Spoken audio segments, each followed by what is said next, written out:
So to change the front sway bar links on this Commander, here's going to be the difference in parts. You can tell the rubber.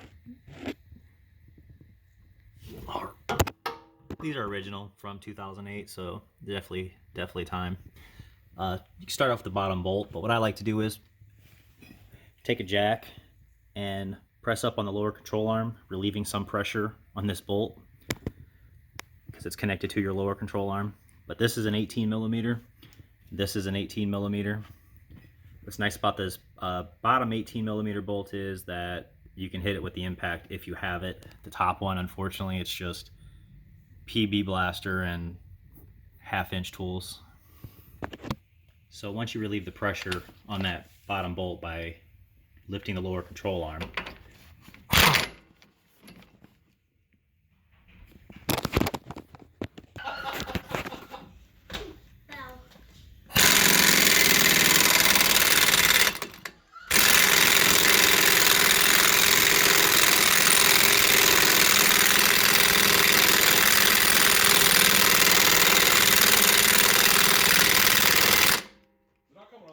yeah, come on.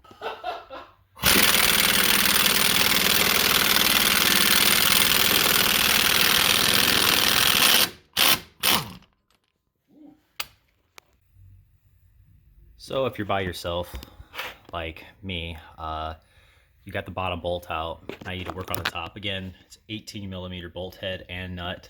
So what I like to do is get you the wrench and rest it up against the outer tie rod, and then you can get the back bolt off by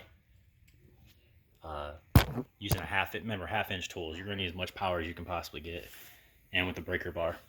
But 2 hands, you crank down on it, and you go a couple quarter turns at a time. And this is the struggle of not having a lift. But as you can see, it's very doable. And to put it back on, it's the same exact way.